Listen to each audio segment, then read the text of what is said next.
And I asked her, if you didn't need to hold your trauma down so well, what would you be able to do? As a very successful, multi-million-dollar business owner, she says, I would become unstoppable. And we see the body expressing that all the time, even through things that aren't going to be diagnosed.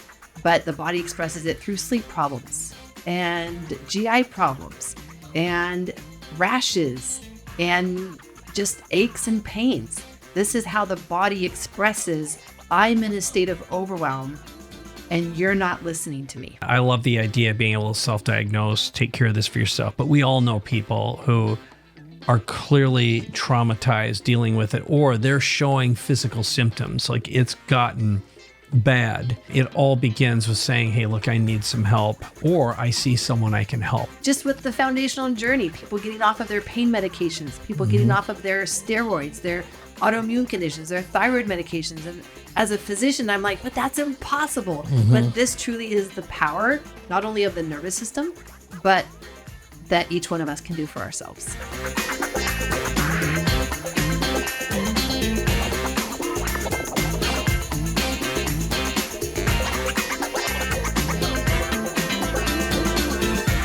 Hey, this is Mike Koenigs. Welcome to another exciting episode of Capability Amplifier. I have a very special treat today. This is Dr. Aimie Apigian. Say hi. Hi. All right. What if there was a way to scientifically decrease depression and anxiety, increase a sense of safety, and reduce fatigue and sleep problems? According to trauma experts and groundbreaking research here in beautiful San Diego at UC San Diego, it's been said that trauma is the root cause of chronic fatigue, fibromyalgia, chronic pain, depression, IBS, autoimmune challenges, including rheumatoid arthritis, lupus, type 1 diabetes, multiple sclerosis, Crohn's disease, psoriasis, Hashimoto's, and dozens of other health challenges. That's why I brought in Dr. Aimie Apigian, MD, double board certified in preventive and addiction medicine with a master's in biochemistry, general surgery training, and a master's of public health, who's informed over 450,000 people on the biology of trauma, including 4,624 at last count, who participated in her trainings, courses, and worked on their own trauma healing journey. Now, after a recent speech at Oxford University, Dr. Bessel van der Kolk, the author of New York Times bestseller, The Body Keeps the Score, he acknowledged her as the future of trauma. She's been featured alongside leading trauma authorities and experts, including Dr. Peter Levine, Dr. Gabor Mate, Dr. Stephen Porges, and Dr. Bruce Lipton. Now, after developing a framework that addresses a missing link in medicine and trauma, Dr. Aimie and her practitioners take clients and patients through a step-by-step system that produces shifts and changes that result in improved health, better relationships, a reduction in coping mechanisms, and a better life. So first of all, thank you for being here and welcome. Thank you, Mike. It's good to be here. All right. So I think the place to begin, I always love to begin just with some of the numbers. And then I'm going to ask you a little bit of your own story, but sometimes the statistics don't lie. So let's just talk a little bit about trauma by the numbers, but also, at the end of the day, your core science, all your work, all your research as a double board certified surgeon, MD, really come down to the same old thing, which is all about biology of trauma. And the first time you said that to me, I'm like, now that sounds super interesting. So let's get this party started. Yeah, the numbers don't lie. And when you look at the numbers, it really paints a picture of how trauma is our current epidemic. And we don't see that because we're seeing other diagnoses. We're seeing a diagnosis of chronic fatigue. We're seeing diagnoses of autoimmunity, chronic pain. And so we have all of these siloed diagnoses without realizing that they all have a root cause. And that root cause is stored trauma in the body. And when we understand the role that the nervous system plays in really becoming the operating system for our whole health, then we see that all of these conditions are contributed greatly by stored trauma in the body. And so when you look at numbers, I mean, every chronic disease then is going to be a result of this biology of trauma that's creating the health problems. Everything from the autoimmunity, for example. I mean, that's a multi-billion-dollar business. Chronic pain is even more than that. I think it's now like $600 billion industry because of how big of a problem it is in our medical system, without us realizing that the real work really is with the nervous system. Okay, so the nervous system. Tell me what that means. What that means is that most people think that they are stressed. Most people think that their health symptoms are a result of stress. And yet what they don't realize is that they've actually been carrying trauma in their body. And these symptoms, conditions, diagnoses are a result of the trauma response in their body, not actually stress. And people will look back on their childhood or even on their life. Some of them see clear trauma, and yet many don't. And so they never make that connection of my current health symptom is a result of trauma in my body. Some of the very high functioning people, you would never think that, oh, they're carrying trauma in their body. And yet I would say differently, because even a recent multimillionaire women business owner I met, and as I was talking to her about what I do, she says, oh, I probably need your help, but I carry my trauma so well hidden. And I said, that sounds like a lot of energy that it takes to hide your trauma well. And I asked her, if you didn't need to hold your trauma down so well, what would you be able to do? As a very successful, multi-million-dollar business owner, she says, I would become unstoppable. Another business owner that I met the other day, we were talking over dinner, and he says, you know what? The crazy thing is that I've had this sciatica back pain. He was in his 30s, he's 39, and he has always had what he thought was a good life. And then he came across a book that said that his back pain might be related to childhood insecurities. And he looks at me and says, but I didn't have trauma as a childhood. So how can that be? And I said, let me redefine trauma for you. Because what we have thought is stress has actually been a trauma response in the body. And so when we're working with the wrong diagnosis, thinking that it's chronic stress, when really it's trauma, then we're going to have the wrong solutions because it's the wrong diagnosis. Okay. That makes a ton of sense. And I know, anyone who's dealing with pain or fatigue or anxiety, sleep, disease, and that's ultimately how it manifests. I can remember for a while, I came to the conclusion that when I had cancer, it was a disease of behavior and bad thinking, and probably even some youthful trauma that just came and roosted. But I'm curious, when, the book, The Body Keeps the Score, many people have heard of that before. And one of my good friends, Joe Polish, talks to Dr. Gabor Mate. And I have a good friend who worked with Dr. Bruce Lipton, like all the big experts who have been working on this. I mean, ultimately, why did you choose to do this, and how did it pick you? Yeah, I was in that camp where I was headed through medical school, and I was very focused on the science and the research, and I had no idea that I would be going into trauma work. But my initiation into trauma work and how I started to learn all of this started with learning about attachment trauma, because I decided to become a foster parent right after completing my master's in biochemistry. And I had a few months where I wanted to do something very meaningful with my life before jumping back into third year of medical school at Loma Linda University. And so I became a foster parent in Southern California. And just as I was going back into internal medicine rotation, I get a phone call from Rosa, the social worker, and she has a boy and she wants to place him with me. And Miguel came into my life. He was 4 years old at the time. And I knew that because of his life experiences that I was learning about, more than anything else, he needed love. He needed to be loved. He needed a stable home. I could provide both of those for him. And so I knew that he was going to be able to rise above his past.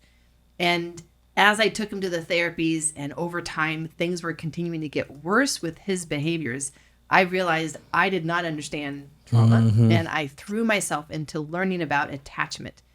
And from there, all that I was learning about started to become so much of how it affects our biology and it becomes our programming for our life. At this time, I did not yet know the entire programming for our biology. I was more reading the experts as they were talking about the programming for our psychology. And what was so fascinating for me is that now that I'm a physician, now I'm in general surgery residency, I'm starting to hear all of this psychology in my patients. And I thought, no, this is impossible. How could it be that all of us really are walking around with programming in our psychology, yet not recognizing that we actually all have attachment trauma? But it wasn't really until I had my own health crash, and this was my body finally expressing its stored trauma, that I had to learn the biology aspects of trauma and how to undo those effects and change that programming once we even become an adult.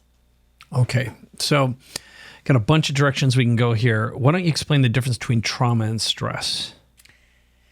Yes, and I'm so glad you asked that, because there are very distinct physiological states in our body. And so I define stress and trauma as by our physiology. And they are very different states of our body. We've been taught that there's a survival response of fight, flight, or freeze. And actually, those are very different states. They do very different things to our biology. And so let me take you through the body's instinctual trauma response. And it always starts with a startle. And this is where our nervous system detects a potential danger, whether it's something we see, we hear, we smell, we taste. It really doesn't matter. Our nervous system is always tuned into, am I safe or is there a danger? And as soon as it senses a potential danger, we feel our energy increase and we're like, oh, what's that? And we lean in to gather all the information we can about what is this? And we have about 30 seconds in that startle response physiologically to determine, is this a real threat, or was that just my child jumping out at me from behind the couch? And everything is fine. And I can tickle them and go on with my day and be fine. And so in those 30 seconds, our nervous system is gathering information. If we gather information, or if we pass that 30-second mark, our system actually goes into a higher energy state. If we were driving a car, this would be like the sports mode of the car, where we are in the highest performance. We are burning through fuel like nothing else because it's such high energy. Our heart rate is at max.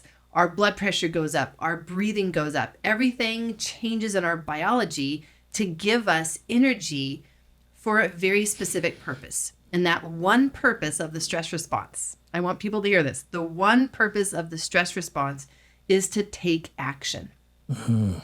There's a threat, we must act. And so even how our blood is moved through our body, it's moved to our muscles, it's away from our digestive system, the adrenaline rushing through our blood, everything in our biology in the stress response is set up to force us to take action. And it's because we have all of this energy that's being resourced and moved in order to help us do that. But the moment in which we sense that the problem is either too big for us or we're going to run out of gas, then the body has an innate design to shut off that high energy mode. And this is the trauma response. And it starts with this initial moment of what we call freeze, where it's like the body senses like, oh, stop. We don't think that we're big enough for this, or this may take more of our resources than what we have to give. And we got to pivot our survival mode here. And rather than using up energy like we do in the stress response, in the trauma response, we now conserve energy. And so it literally feels like we shut down. And that's what many people describe as they go into that state. It feels like a collapse. It feels like somebody just pulled the batteries out of their backpack. It just is an immediate collapse of my energy. And also you can see it in their posture. And now their thoughts change. And so the thoughts that one has in the stress response are, I'm going to do this. I'm going to do whatever it takes. How dare they? And it's a very action-oriented thoughts. Whereas as soon as the body goes into the trauma response, a person will notice that their thoughts change to ones of, well, I can't do this. I'm not good enough. I'm not strong enough. No one's here to help me. I'm all alone. I'm lost. These are all words and thoughts that are characteristic of the trauma response. And so the stress response and the trauma response are two completely different physiological states. And that's why with the trauma response, I've been able to say, you know what? Why don't we just call the trauma response a state of overwhelm? Because as we look back at our life, we can recognize moments in which we felt overwhelmed, where we actually had a low energy. And every time that we felt that degree of overwhelm, that was your body going into a trauma response, not a stress response. That was a trauma response. Okay. So I got the clarity here, which is stress moves us into action. And then where we often think we're stressed, it's actually trauma. But let's talk about what happens next, which is talk a little bit about misdiagnoses and improper protocols and how we can follow a sequence. So, feeling a sense of overwhelm, feeling a sense of stress, and not knowing that it's trauma seems to be part of the problem. So explain what you do next. Yeah. So what happens is that the body stores these experiences of overwhelm, and when we don't know how to complete them, they stay in the body. And because they stay in the body, it changes our biology. It changes our immune system. It changes our GI system. It changes our hormones. It changes our neurotransmitters. It changes everything in our biology, because now we're operating from the state of, I better conserve energy rather than feeling safe and resourced and I have everything that I need. Okay. And I'm just going to, I remember the first time we were talking and you really talked about the biology of trauma. I immediately had an intuitive hit. Yes, this is real. And I hadn't heard it described that way before. And what you just described right now was another one of those, yep, it just makes sense that everything changes when you're under constant stress and trauma. And I've heard before that, back in the days of Holocaust survivors, for example, their DNA, in fact, changed. There's, medical proof of that, scientific proof of it now. So again, this is an easy leap to take. I know I interrupted you, so keep on going. But again, I just want to, say that one of the things about your work is it intuitively feels true, besides the science. Well, and we do have the science. And that's why we can't neglect the biology piece when someone goes to do trauma work. And yet the most common way to do trauma work is to go talk to a therapist, right, or go do a psychedelic experience. And we're neglecting how trauma has actually become embedded on our DNA level.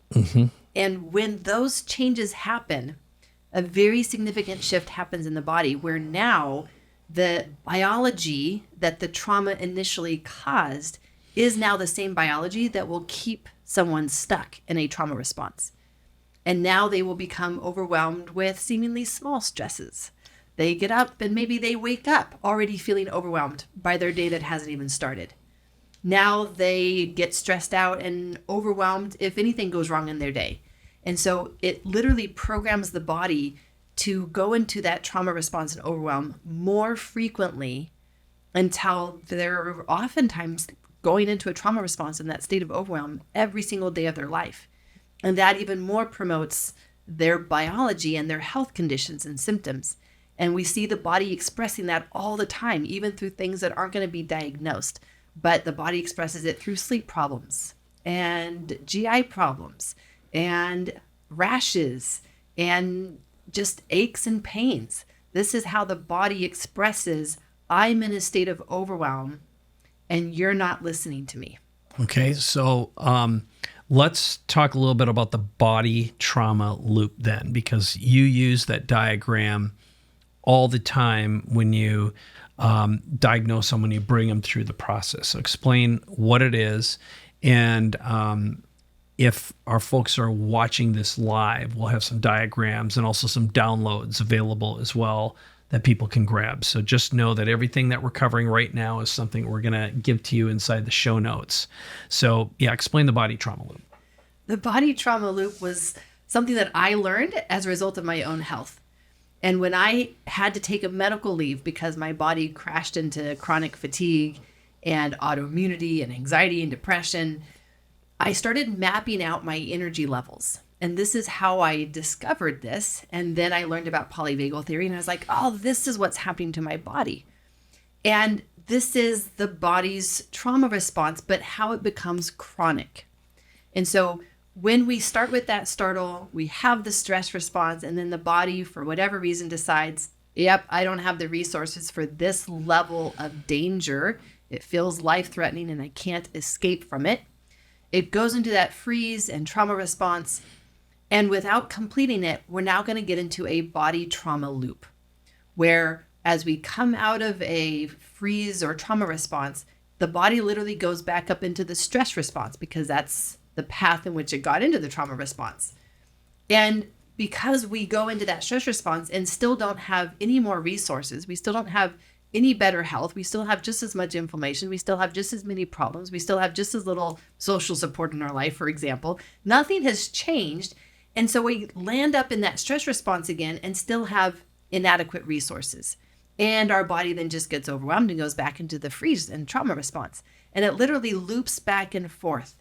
And so a person can be going through their day and feel stressed and then overwhelmed, and then stressed again and overwhelmed. And it creates this loop without being able to change that. And that's really what creates a lot of the symptoms for a trauma-related disease. Okay.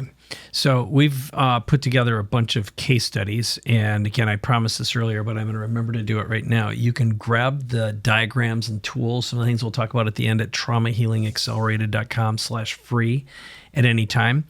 So let's begin with Kat's story because this is kind of a classic, to me, a classic circumstance in a situation when when I asked you for some good case studies to cover people who are representative people either we know or they're us. But let's talk about Kat with her alcoholic father. So Kat had no idea that she was still carrying programming in her body as a result of her childhood. For her childhood was normal. She had an alcoholic father, but then so did many of her friends. And so she never even thought to wonder if it was still part of her life. But what she did notice was that she always had to stay busy. She was always handling a million things at the same time. Mm-hmm. She always was in a state of anxiety to the point where at one point she actually had a panic attack, her first panic attack. And that was when things changed for her. That was something new. And she knew that there was a problem. And as she started looking into, wait, what is going on with my body? She realized that she was holding her breath all the time. Mm-hmm. And she had this chronic tension in her shoulders that she was always shoulders high and then not breathing.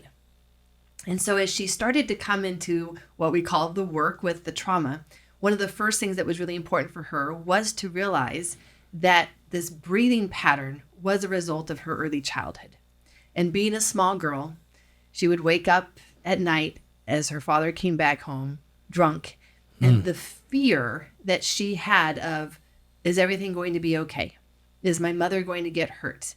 Am I going to get hurt? It literally caused her to lay in bed, freezing, in that going into the freeze response. She's not moving. She's not taking action. She's just laying there, paralyzed with fear. And with that comes this feeling that our breath gets stuck.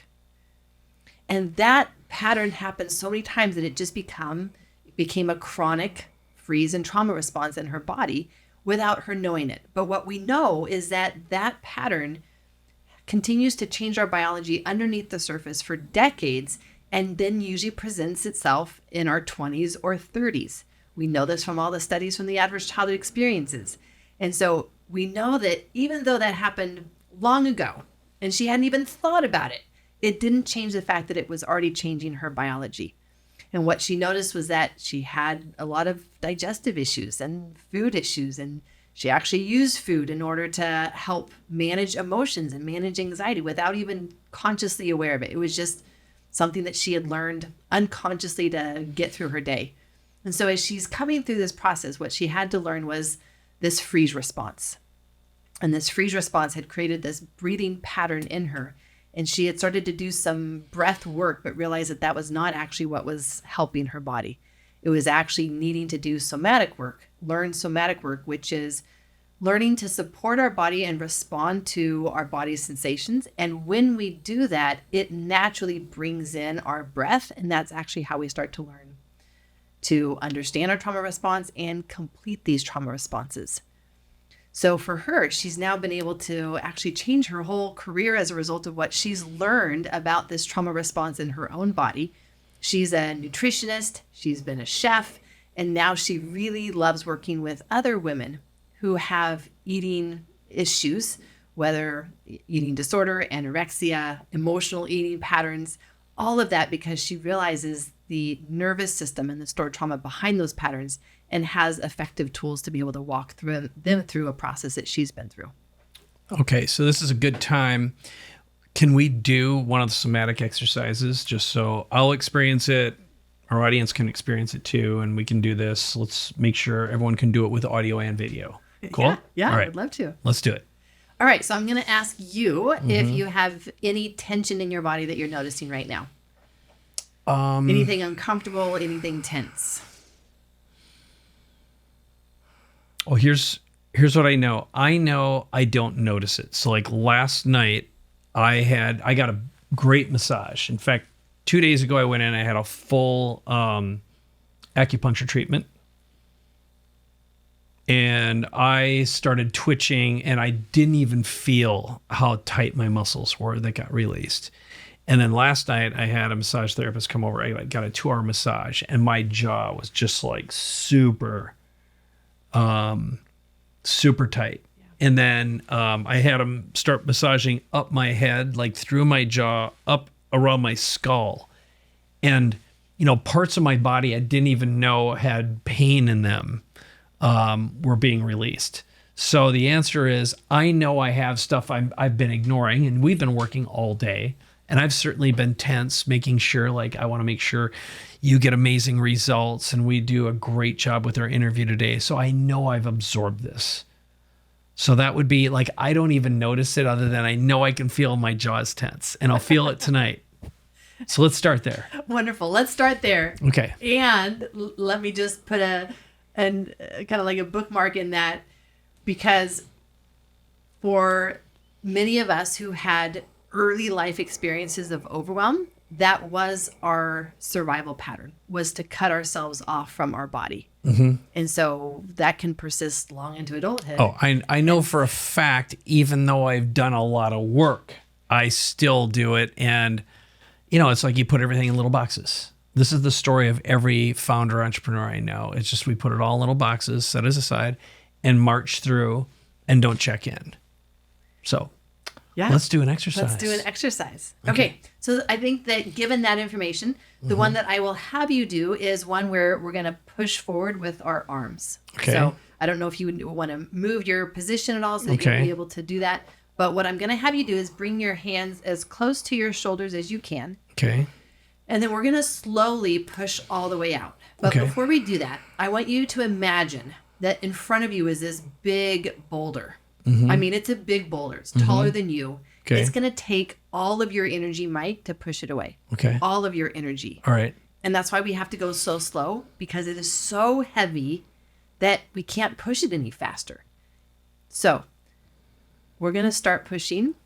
And if you want to figure out how you can push this thing, put more energy into it.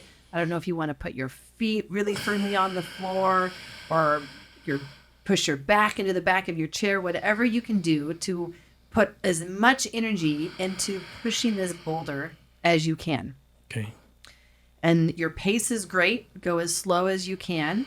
And we're going to go all the way out until our arms are fully extended. And so just also pace your energy level, knowing that we've got to go all the way to full extension, but we also want to go as slow as possible for our muscle patterns. And when we get to the end, you're going to just hold it there until, nice.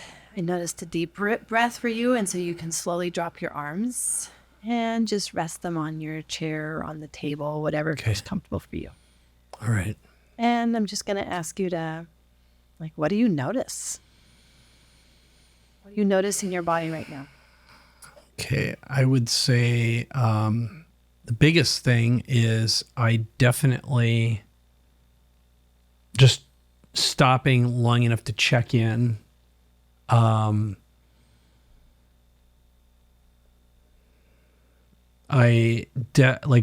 For the day-to-day, I haven't paid attention to my body really the whole day, other than I maintained energy, engagement, but I stayed, I was a good soldier, right? And, you and I were talking earlier, you and I are both performers. So it was important that I perform and create and deliver. So I have my identity wrapped up into that. And again, I do that at the cost of my physicality. So this is the first time all day I fully checked in and I sat inside my body. And of course I'm paying attention. I'm like, wow, am I supposed to push hard here? Am I supposed to imagine the boulder? Am I supposed to be present with, I was just checking in on as many levels as I can to just feel. So I don't know if I answered your question or not, but I slowed down enough to check in. Just that is a success, that you slowed down. All right. So I just want to point out a few things here, that it's so common for those of us who are high functioning to have had early life overwhelm. We're not going to call it trauma because I know that there's a lot of charge around that word. So we're just going to say that is evidence of early life experiences that overwhelmed us and programmed us to think that, one, I've got to analyze everything. Two, I've got to understand it before I do it. And three, I have to perform at the cost of my body. Yeah. Whereas when we get to a place like Kat, who has learned how to work with and release a lot of that stored trauma, she understands and is able to perform with her body, not at the cost of her body. And so that for me is one of the biggest features of stored trauma, is when someone tells me that they're disconnecting from their body in order to get work done, in order to push through. Because when we are working with a healthy, secure, safe nervous system, then it's a team effort.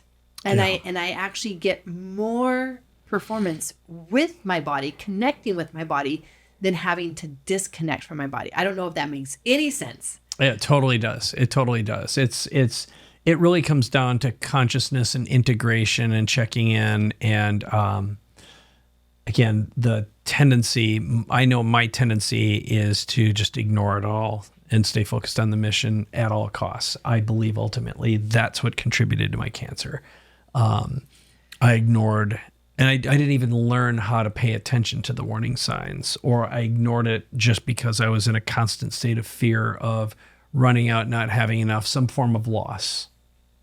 Right. And when you think of how many years that programming, again, was not just running your psychology, it was running your biology, things start to make more sense. And your story is actually very similar to Mark. I don't know if you know of Mark. He's been in my audience now for over 2 years, and he has just been an incredible person. Remind me which guy he is. I have to check in. Is he the preacher? He is a pastor. Yeah, pastor. Yes. That's right. Okay. Yes. Now, he did have a very unstable childhood. He has an ACE score of 10. For those who know what an ACE score is, your adverse childhood experiences score. And as a result of that, he became very much interested in helping hurting children and did a lot of his missionary work with orphanages, building orphanages, and helping women who were in traumatized places. And he has traveled over the whole entire world. I think the number is like 38 different countries, doing all of this missionary work, really in order to help traumatize people. And that's what he saw as trauma. However, what happened was that he experienced burnout with his work, and he did not understand why, because he was coming at it from a Christian theology view of my relationship with God is good. So why am I experiencing burnout? And then shortly after, he got diagnosed with cancer. And he went into all of the treatments, quickly realized that those modalities were not aligned with what he thought was the real problem. And so he started his search for trauma work. And through a colleague, he got introduced to my biology of trauma and came in, and what he says is that everything started to make sense. I talk about an equation where if we looked at all of our life experiences and how many times, how many years we lived in a state of overwhelm, it would make perfect sense to see what was on the other side of that equation, whether it be burnout, whether it be autoimmunity, whether it be cancer. It makes sense when we understand trauma and how it affects our biology. That's great. That's I remember watching the testimonial with Mark. It's really, really powerful. Yes. Okay. So let's talk about, you and I both know people with autoimmunity challenges, anything from rheumatoid arthritis. A good friend of mine has that. You have Laura, who's diagnosed with MS at 21. So talk about the relationship with trauma and autoimmune. There is a very strong connection between the trauma response and autoimmunity. And in fact, the earlier that a person experiences overwhelm and our body going into the trauma response, the higher risk we have of autoimmunity, which explains why Laura actually got diagnosed at age 21, because that's a fairly young age. It's really young, yeah. And when we look at her childhood, we see something very different. Kat had an alcoholic father. Mark's childhood was unstable. Laura's childhood was perfect. So how is it that she gets diagnosed with autoimmunity, multiple sclerosis, at the age of 21 if it's a trauma-related disease? And this is where we really have not understood trauma and the physiology that then will change our biology. Now, Laura, and I don't know all of the specifics, and she likely doesn't either, because this stuff is programmed in such early years that we're not even talking at that time. We don't have any conscious memory of it, but something happened where she has a pattern in her nervous system that's called global high intensity activation. All that people need to know is that it's a pattern in the nervous system where in your first 3 months of life, you were experiencing overwhelm that required your nervous system to shut down through that trauma response in order to protect your physiology and stay alive physically.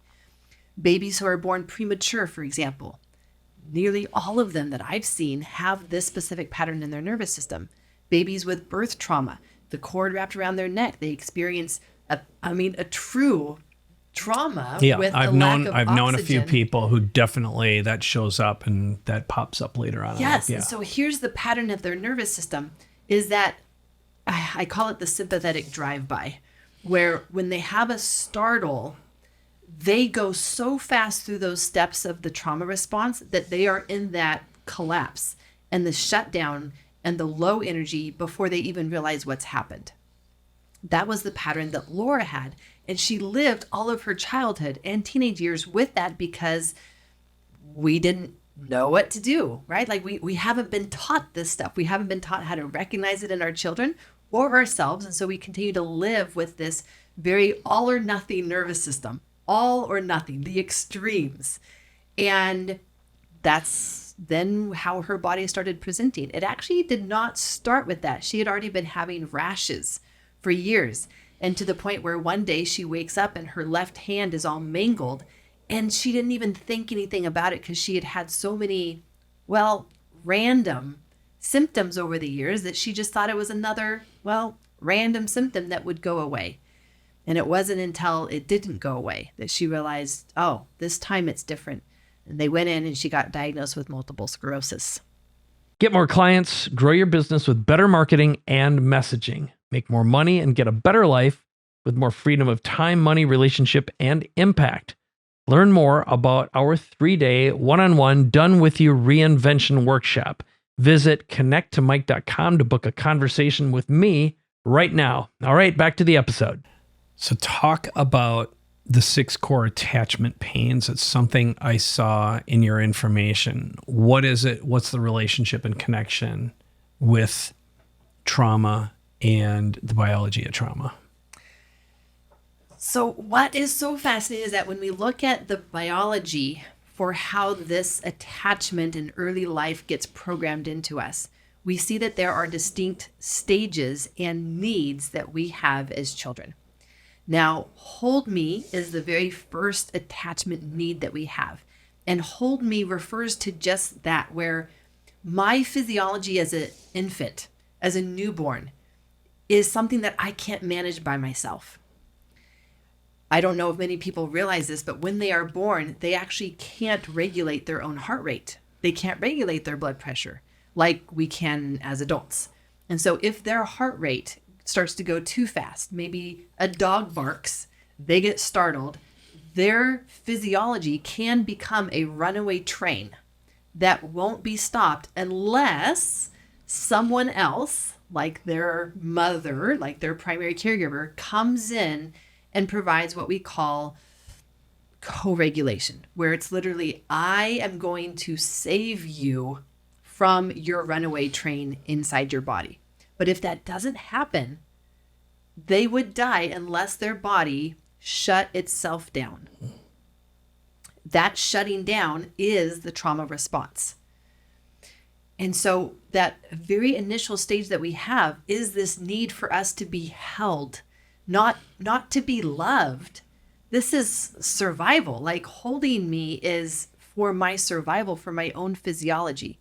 And so when we are not contained enough, when we are not held enough, that we have to rely on our own shutdown emergency brake in order to survive, well, then we have a core attachment pain of hold me.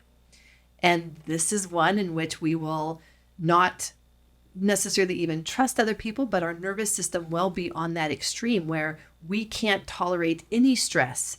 Every stress feels like it's too much for us, and we shut down even as adults.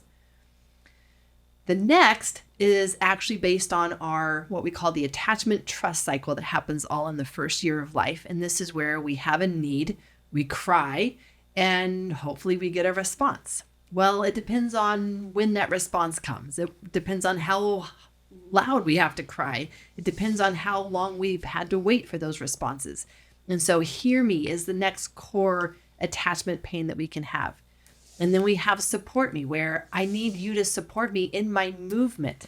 I need to be able to move and explore the world, but I can't have you abandon me. Like, I need you to support me in that process. And so we can have that core attachment wound. And then we can have one of understand me, where can I be my authentic self, or do I have to be who you want me to be? And then we can have another core attachment pain of love me, where can I be myself and I still be wanted and I still loved and cherished, delighted in. These are all aspects that create different attachment core pains that we can have. And it's important to know that when we identify with one of those or several of them, then it's not just talking about it that will solve the problem, because this has literally become the programming for our physical health. It has caused changes in our biology that keep us with those belief systems, that keep us in that biology. And so we have to bring in the biology of changing attachment programming and even some of the movements that we would have done in that development as well. And so we get to evaluate even people's, what we call a tummy crawl, and all of this, that we can actually gain information from their body that tells us so much about their attachment programming and gives us the tools to rewire it. Okay, so here's the $1 million question then is, let's say someone's gone through your program. Do you have step-by-step diagnostic tools or a process to self-identify what your core attachment pain is, whether it's hold me, hear me, support me, see me, understand me, love me? And then there's an associated exercise or series of exercises to relieve that. So that's question number one. What's the answer to that one? The answer to that one is yes. Each core attachment pain has a very specific somatic experience of it. And for someone who has that experience of, I wasn't held enough, their needs and tools that they're going to use are different than someone who didn't maybe get the understanding or the love and support. And so each pain is associated with a specific time period and a specific need that, and I'm going to bring in a new word here, parts work as well will be important, because we have these younger parts of us, and whatever attachment pain we have, well, that's a part of us. We have a part of us that needs to be held. We have a part of us that needs to be heard. And so we get to do somatic work, which is, movement and exercises and listening to our body sensations and seeing how it needs us to respond to it. We have these parts work. We're going to have biology work, depending on a person's biology. Some of them may have developed autoimmunity, and we're going to need to work with the immune system in order to change this programming. Others will have a very common nutrient deficiency, like magnesium or zinc deficiency, because of the chronic stress and trauma that's been part of their life. And then the movements. And so, yes, each attachment pain comes with its own, I want to say, assessment forms for how people would know, like, oh, this is me. Most of those are based off of their beliefs about themselves and their experiences in relationships and in life. Well, we look for patterns. And that is something that I brought over from my medical training, where diagnosing is all about pattern recognition. And same thing with attachment pains and really a biology of trauma. We're still looking for patterns. And once we recognize the pattern, then we can step in with the tools that we have that are specific for that type of, in this case, attachment core pain. Okay. That was really awesome. So what I'm hearing is, and this is really interesting about, in my experience, so many people who are in the healing world, enter it because they had someone really close to them, or they're all messed up. They're looking for a solution, and they're like, and I want to heal people too, right? So I'm just curious what your reflection back on that. What has your experience been? Because you have trained a lot of people. You presented to over 500,000 people at this point, or close to 500,000 rather. Talk a little bit about that pattern that you've seen, and then I want to talk about access to your work. I mean, we all know the joke that, psychologists or therapists go into the field to really work on themselves. Yeah, fix themselves. Totally. It's so true. And there's some truth to that. There is some truth to that, because as we realize how much of our life is driven by our nervous system and our sense of trying to find meaning and trying to find healing, well, then we go to those places where we need healing ourselves. And this is a very common pattern, and one that really excites me, because as someone who, I've been through my own journey. Mm-hmm.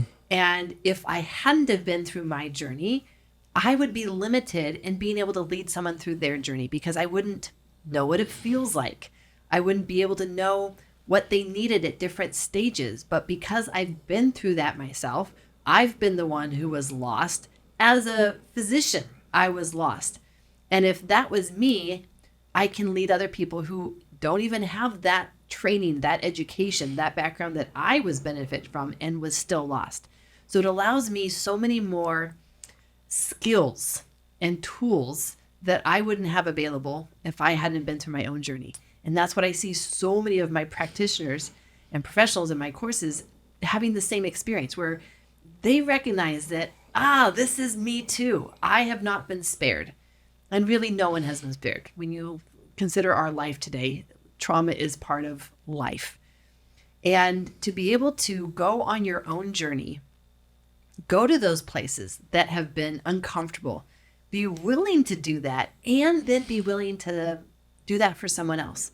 Stand in the gap for someone else and say, I can't do the work for you, but I'm here to show you the way. Mm-hmm. I'm going to show you the path, and then you take the steps, but I'm going to be with you as you take those steps. For me, and I know for all of the practitioners that have been through my training, and I've had the privilege of asking this question, that is the most meaningful result of our own journey, is feeling like there's been some meaning and value to our own hardship and our own pain. Okay, so let's go through the trauma healing accelerated process, because for you, it begins with like a 6-week program when people enroll. But why don't you take us through the certification as well? Because, again, I love the idea of being able to self-diagnose, take care of this for yourself. But we all know people who are clearly traumatized dealing with it, or they're showing physical symptoms like it's gotten bad. And it all begins with saying, hey, look, I need some help. Or I see someone I can help. I think the beautiful road of self-discovery here is either you can fix someone else or you can fix someone, and you don't have to be an MD to go through your programs as well. You know, you work with lay people as well as a lot of professionals. So just go through, what's the process? How does this work? I developed my process as a result of what I learned first in my surgery training and then in my work with addiction medicine patients. And the number one principle was stabilize first. You do not take a patient to surgery without stabilizing them first. I don't care how many places they're bleeding from. I don't care the urgency. They have to be stable or else they won't survive the surgery. And this is what I saw happening in many people who go to therapy, where with the best of intentions, without creating the stability first, people go in and they actually re-traumatize themselves in the process. And next thing you know, their chronic health conditions are flaring up. They've got the back pain. They've got their inflammation from their autoimmune process. And this is how the body is speaking to say, that was too much for me. You didn't create the stability for me. You didn't create that container that I need in order to do this safely. The addiction medicine patients, detox is all about stabilizing. You have to stabilize them, and then you keep them stable as you titrate them through withdrawals. If you don't, their withdrawals are so severe that some can die. That is the importance of stability. And that's why it has to be first. And so as I started working with people in their trauma healing process, I realized that I could throw all the medical and biology stuff at them that I could, but if the body was not stabilized first, the body wasn't receiving it. And even you think of the digestive system. You can throw all the supplements that you want at it, all the food at it, but the digestive system can still be in such a stress and trauma state that it's not absorbing anything. And so I had to learn that I needed to create stabilization first. And that is what I do in the 6-week process, where I start with a 3-week process of somatic exercises, very similar to the one that I just led you through. That is actually pushing big rocks. Pushing big rocks. I call that the push away. It's one of the daily exercises in those first 3 weeks, 21 days. And then we do 3 weeks or 21 days of parts work, which really explores the internal conflicts that we have that will hold us back and self-sabotage. I don't know if you've ever seen people self-sabotage while they're trying to do trauma. Yeah, exactly. Yeah. So we just want to address that at the very beginning, because otherwise it will happen. It's so predictable when we try to start going into places that have felt too scary. If we're not stabilizing the system first, it's still going to feel too scary. And the body will let us know. So with the first 21 days, what I'm doing is I'm really following very closely the principles of neuroscience. And it's very similar to the principles of how to rewire your brain for creating a new habit. And this new habit that I'm helping people form is connecting with their body. And what we do is we do a short 10-minute exercise every day.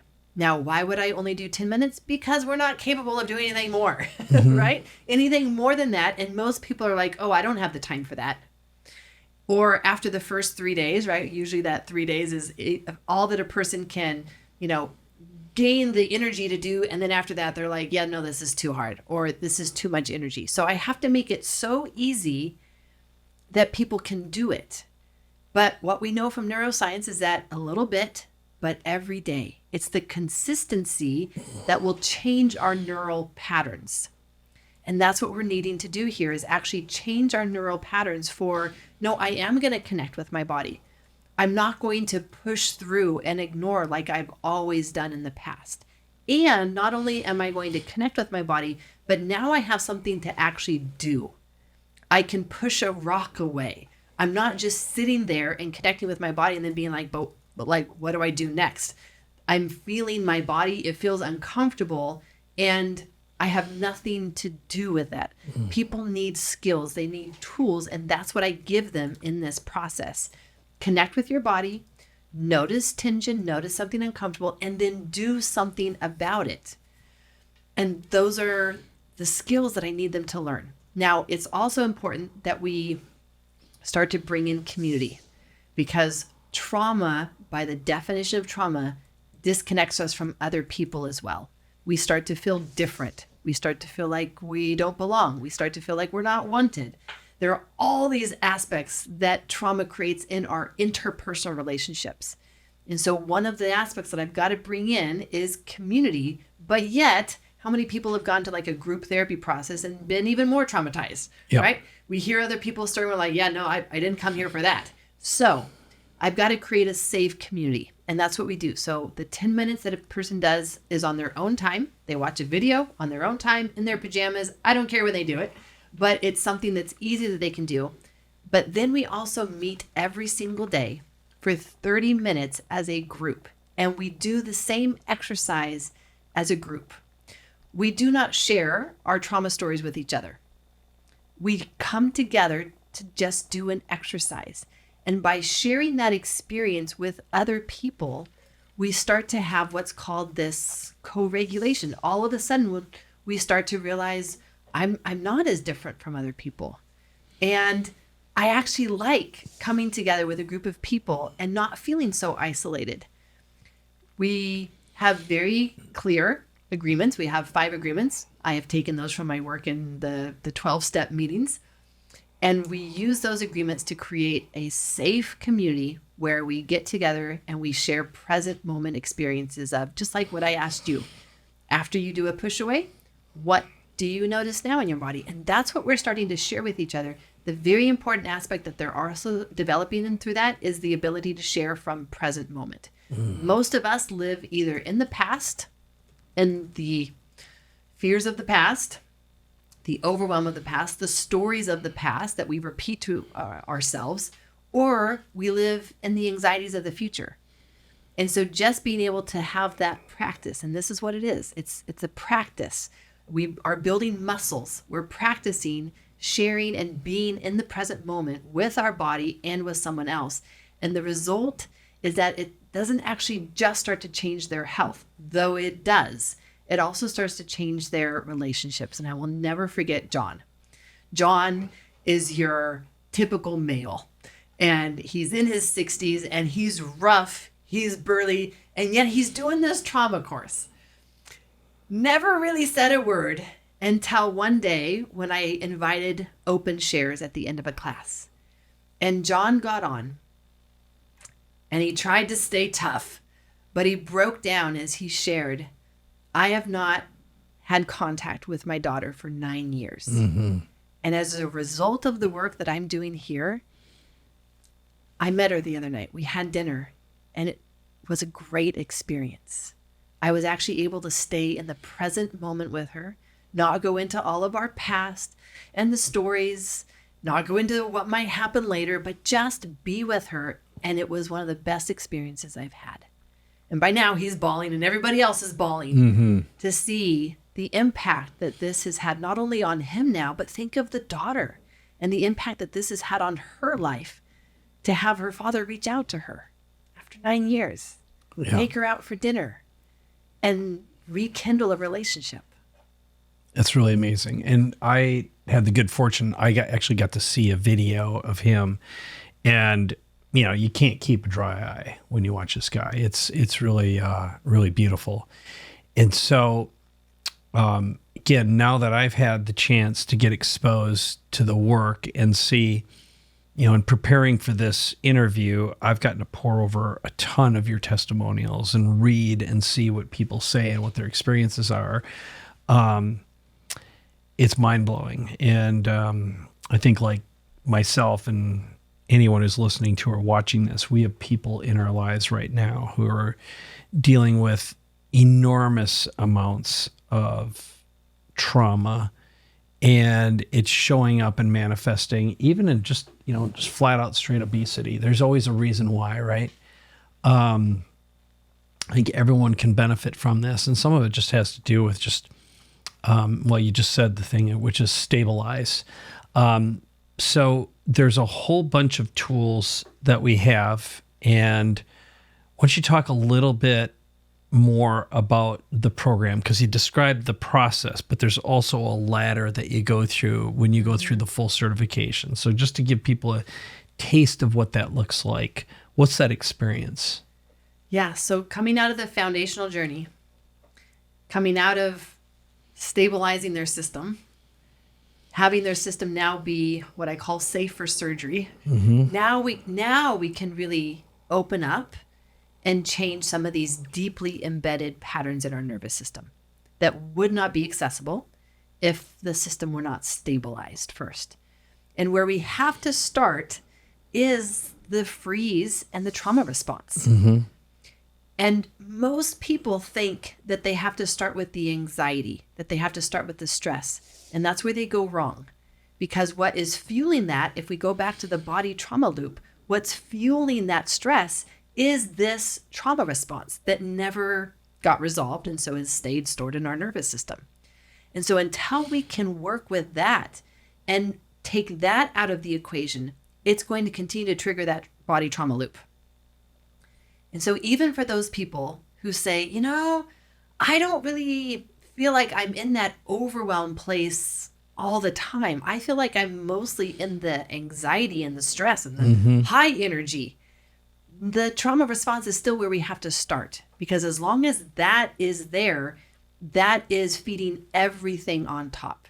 It really is working the most upstream to affect everything downstream. And so that's where we have to start. And we literally reverse engineer the process of how trauma got stored in the body. And so when we work with that freeze and trauma response, people start, they start feeling, but what starts to happen is their body becomes more alive.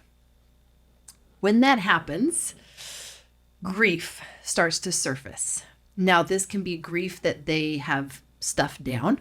This can be grief that they have suppressed, repressed. This can also be grief over realizing how much of their own life they have been not fully present for.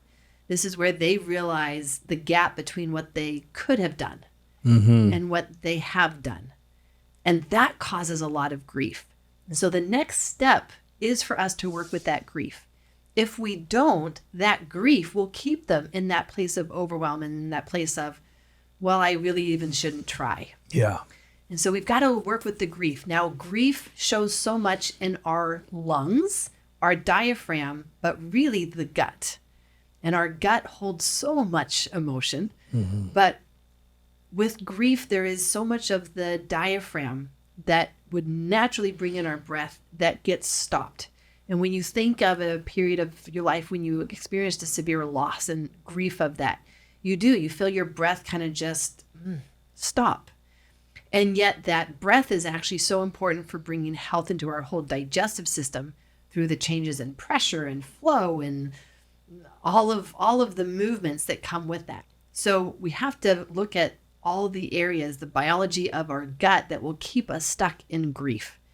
Not many people realize that we really do need to talk about your diet. We really do need to talk about gut inflammation and leaky gut and those things that tear up your gut. That actually is going to keep you stuck in grief and thus a freeze and trauma response if we don't address that as well. Then there is one more piece that will keep us stuck in this freeze and trauma response. And it goes back to the attachment, because that attachment was so early in our life that it is our programming. When you think of overwhelm that we would have experienced while our nervous system was developing, as opposed to overwhelm that would have happened after our nervous system was developed, those are two very different experiences. Our nervous system during our early years, its whole job is to adapt to this thing called life.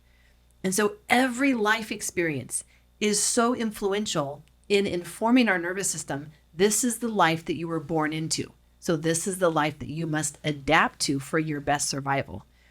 Whereas if someone experienced a very stable, secure early life, Their nervous system adapted to that security and that stability. And then a trauma happens to them later on. Their nervous system is much more equipped to handle it, to process it, to bounce back. It may not even be a trauma for that person because of the state of their nervous system. And so the attachment then will be what keeps us programmed to go into the freeze and trauma response. And so that's what we get to look at next as part of this sequential process. As we then work with that, now we've really changed all of those patterns, the biology that will keep us stuck in a trauma response. And as the body comes out of the trauma response, if we remember back to that trauma, the steps of the trauma, the body's trauma response, the stress was the step right before the trauma response.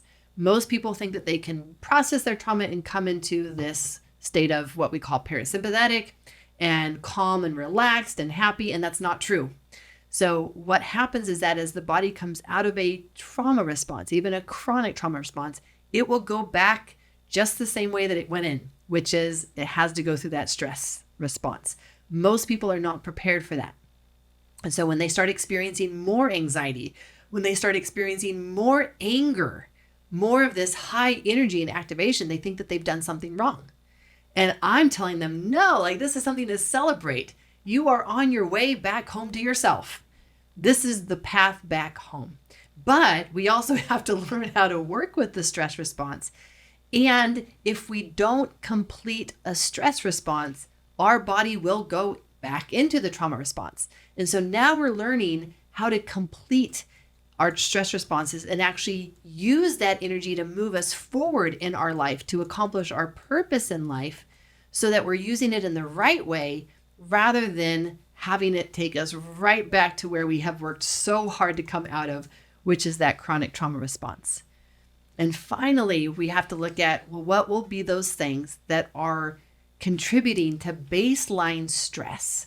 We need to be removing unnecessary stressors in our life so that when the real stress comes, we're resourced, we're ready, and we can generate a great stress response and not be overwhelmed by it. And now we've got to look at all those things that we're holding on to, whether it be toxic relationships or toxic chemicals. They're all the same to the body, and those toxins will create a constant baseline stress that makes us then more susceptible to becoming overwhelmed because it drains our energy. It drains our available resources. We don't have as much gas in the tank starting off, and so we reach overwhelm sooner. The very last step then, after we've gone through all of that, and this is where people have spent hundreds of thousands of dollars on therapy over the years or medical treatments over the years. By the time people come to me, some of them have been in therapy for 30 years, and they're realizing that what they're learning here is giving them insights and giving them tools that they haven't gained for those 30 years, and allows them to make this shift. And the next important shift for them to make, and for everyone to make at this point in their journey, is to stop focusing on the healing. If we stay focused on, well, I've got to heal, we're going to stay stuck. And actually, what we need to start doing at this point is shift our focus to living. This is the trauma healing journey. This is really where the possibilities open up. And now the question comes, well, how far do you want to go? Not where's the end? Now it's an open road, and it's just, how far do you want to run? Because you can go as far as you want when now we have stopped focusing on healing and we're focusing on living our life. And through the living, we find what needs to be healed, but we don't go looking for what needs to be healed. We find that through the living. Okay, so I took a ton of notes while you're going through that. So it's stabilize, freeze response, grief and gut health, attachment neurodevelopment, stress response, letting go and detox, and the last one is shifting the focus to living. And I would assume, it's even if you get to the end, you're not done. You're going to be redoing this because you're going to uncover probably the next thing and the next thing. And that's what many people do. And so whether they are self-help seekers or many of my practitioners, they are taking the courses, these journeys that I've broken up into 6-week journeys multiple times, because you're right. Each time they just go deeper with the information. Each time they hear something new that they didn't hear the first time. And I kind of liken it to a spiral staircase where same topics, but we're just on different levels as we revisit that same topic, now in a different phase of their life, or with different information, now with different experiences since they last took it. And it's created such an amazing growth and expansion in their own life that I get really excited when I see and hear them sharing the expansion that they've had in their life and their health. Yeah. Well, I've had the good fortune again of watching and listening to and studying a lot of the people who've gone through the program. So I think at this point we've got here are some of the goodies that I know of that are available at traumahealingaccelerated.com/free. So you've got the Biology of Trauma Masterclass, Steps to Identify and Heal Trauma, the Attachment Trauma Roadmap, and of course, a transcript of this podcast as well. Is there anything else people need to know other than the fact that you are leading classes that start on a regular basis? You have these going on, and you've got the entire certification, but you're also doing the foundational work. What else do people need to know about getting involved and enrolling in the programs? I mean, I think that the most important things for them to know is first that it is possible, whatever it is that they are challenged with in their life. There is always some component of trauma that is behind that challenge. And so it is possible and they can do it. I really want to come back to highlight what you said was there's so much that they can learn to do for themselves. I don't want them to become dependent on even me.